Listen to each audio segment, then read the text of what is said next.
Assalamualaikum warahmatullahi wabarakatuh. Saya Nazal Fakira akan menemani Anda pada hari ini, tanggal 24 Oktober tahun 2022, untuk membahas info-info terkini secara aktual dan terpercaya.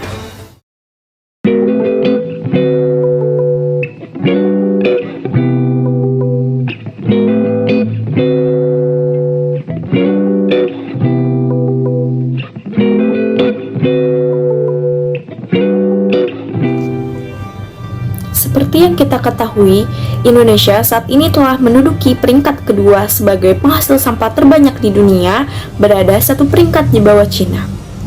KLHK, Kementerian Lingkungan Hidup dan Kehutanan, menyampaikan bahwa produksi sampah nasional mencapai 175.000 ton per hari. Rata-rata, satu orang penduduk Indonesia menyumbang sampah sebanyak 0,7 kg per hari. Jika dikalkulasikan dalam skala tahunan, Indonesia menghasilkan sampah sebanyak 64 juta ton. Jumlah yang sangat besar dan bukan jumlah yang patut untuk dibanggakan. KLHK, Kementerian Lingkungan Hidup dan Kehutanan, menyebutkan bahwa sumber sampah yang paling dominan berasal dari rumah tangga sebanyak 48%, 24% sampah berasal dari pasar tradisional, dan 9% berasal dari kawasan komersial. Sisanya berasal dari fasilitas publik, sekolah, kantor, jalan, dan sebagainya. Jenis sampah yang paling banyak dihasilkan adalah sampah organik atau sisa makanan dan tumbuhan, kemudian plastik dan kertas. Selanjutnya, saya akan serahkan kepada rekan saya, Nadia Intan Nabila dan Siti Hairunisa Az-Zahra sebagai reporter. Menjaga kebersihan lingkungan sekitar adalah suatu hal yang sangat penting bagi kita sebagai manusia guna menciptakan kenyamanan dalam menjalani kehidupan.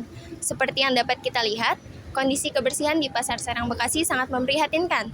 Di Pasar Serang Bekasi, banyak permasalahan mengenai sampah merupakan hal yang membutuhkan perhatian serius dari berbagai pihak, terutama warga sekitar.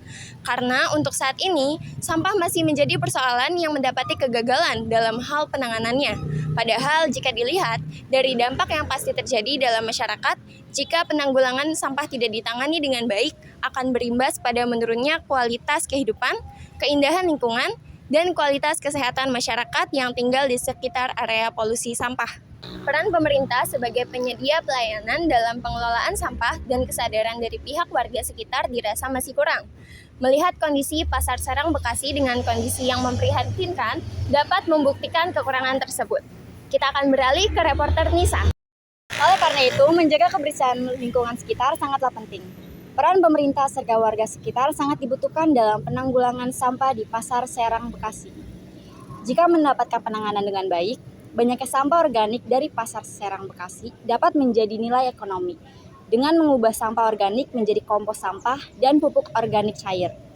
Jika tidak mendapatkan penanganan dengan baik, khawatir keadaan Pasar Serang Bekasi sebagai pasar tradisional akan semakin memburuk dan akan membuat banyak orang lebih memilih untuk berbelanja di pasar modern. Melakukan penanggulangan sampah yang sangat menumpuk memang bukan suatu hal yang mudah. Namun, jika dilakukan secara bersama-sama, masalah sampah ini akan cepat teratasi. Kesadaran warga sekitar dalam menjaga kebersihan lingkungan sangat diperlukan dalam mengurangi tumpukan sampah dengan membuang sampah pada tempatnya dan memilah sampah terlebih dahulu sebelum membuangnya. Jadi, ayo bersama-sama ciptakan lingkungan Pasar Serang Bekasi yang nyaman. Kembali ke studio.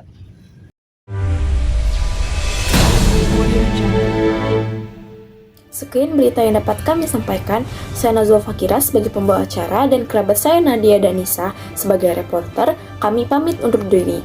Selamat pagi, sampai jumpa.